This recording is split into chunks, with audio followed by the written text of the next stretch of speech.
अस्सलाम वालेकुम। कैसे हैं आप सब। उर्दू के अंदर तशरीह वाले पार्ट में आज हम मीर तक की मीर को डिस्कस करेंगे। ठीक है, उससे पहले आपको ये बता दूं कि उर्दू की अगर आपने इवेल्युएशन करवानी है, पीएमएस की भी और तहसीलदार की भी, ठीक है, एग्जाम तक, जस्ट 500 उसके चार्जेस हैं। आप व्हाट्सएप पर मेरे साथ कॉन्टेक्ट कर सकते हैं। ठीक है, नंबर यहाँ पे स्क्रीन पे आपको शो हो रहा होगा।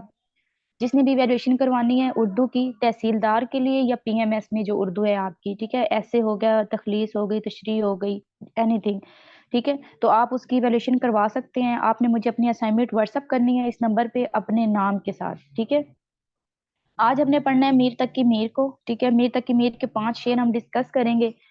इसमें सबसे पहले आ जाए, कहता है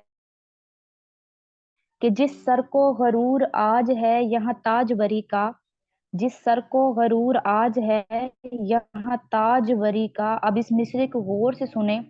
तो वो कह रहा है कि जिस सर को गरूर, के वो सर जिसको गरूर है ताजवरी, ताजवरी मतलब कि बादशाही के, उसके पास बादशाहत है, या उसके पास वो, या वो अमीर है। ठीक है, फॉर एग्जाम्पल अपने लीडर जो है इनको ले, ठीक है, हमारे जो पॉलिटिशियंस हैं, तो इनको किस चीज का गरूर है? ठीक है, सिर्फ अमीरी है और बादशाहत इनके पास है। ठीक है, तो फिर वो दूसरे मिसरे में कह रहा है कि कल इस पे यही शोर है फिर नौहगरी का।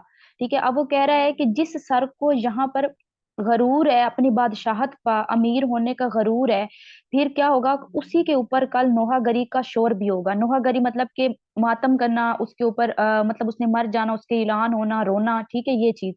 तो वो यहाँ पर हम मफहूम में ये बताएंगे कि जिस सर में ताजवरी यानी बादशाहत या अमीरी का गरूर समाया हुआ है, आखिर उसने खाक में मिल जाना है और कल उस पर आजारी का शोर हो रहा होगा। ठीक है, अब यहाँ पर वो दुनिया की बेसबाती की बात कर रहा है, गरूर और तकब्बुर की निंदिया की बात कर रहा है। वो कह रहा है कि गरूर और तकब्बुर जो है उससे नफी करो, उससे इनकारी करो। ठीक है, कि जो लोग दुनिया में अकड़ के चल रहे हैं, जिनको गरूर है कि आज मैं अमीर हूं, मैं इन सबसे ऊपर हूँ, इसने कल खाक में मिल जाना है। जो कुछ इसके पास है इसने साथ लेके नहीं जाना, वहां पर ये काम नहीं आना। ठीक है, तुम्हारे ऊपर कल आजारी हो रही होगी।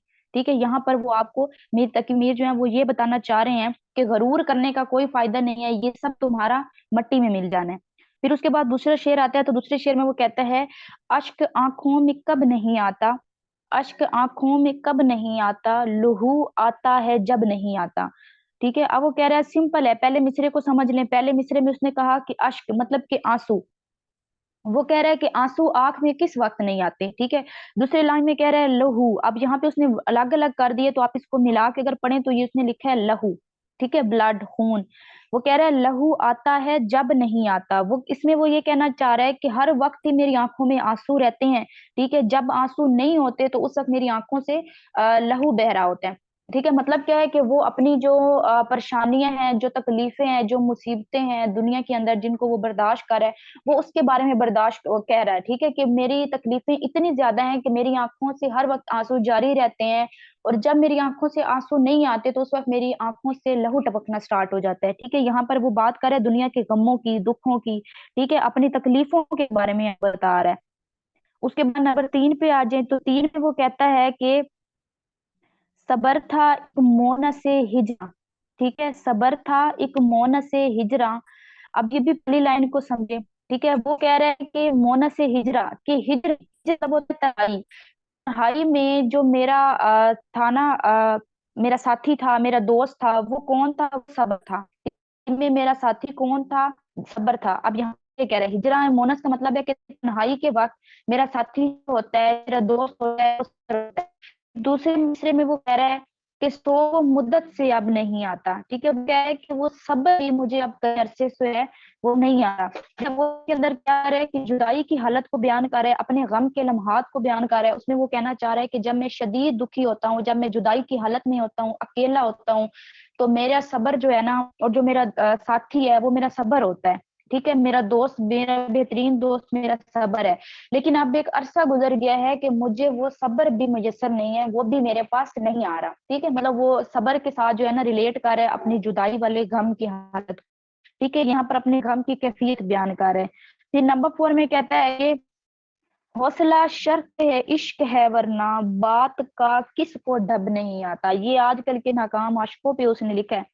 वो कहता है कि बात करने का तरीका जो है ना, बात करने का तरीका तो हर एक को आता है। यहाँ पे दूसरे मिसरे में देखिए ना, वो कह रहा है कि बात का किसको ढब नहीं आता। कह रहा है कि बात करने का तरीका सबको आता है, ठीक है।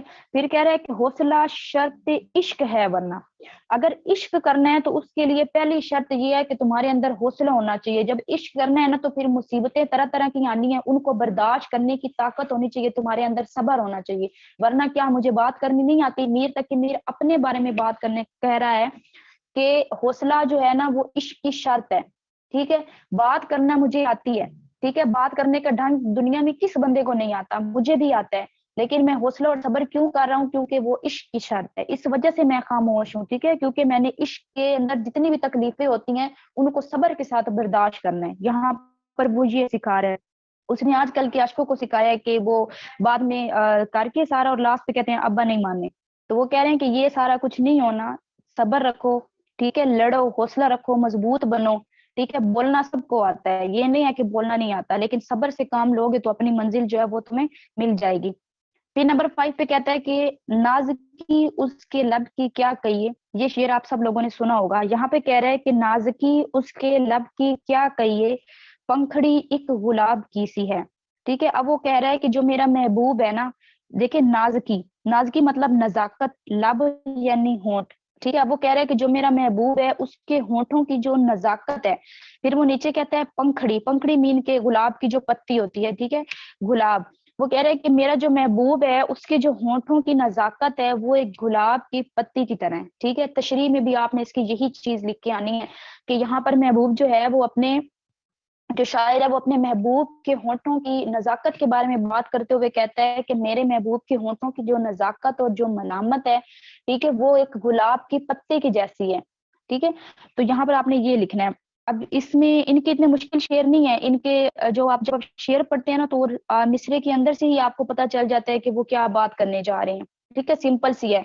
जैसे आप देखें, हम मैंने वो पहले तीसरा शेर था तो सबर था, एक मोना से हिजरा, सो मुद्दत से। अब ये कह रहा है कि सबर था, ठीक है, कि सबर मेरा दोस्त था, वो मुद्दत हो गया कि वो भी नहीं आया।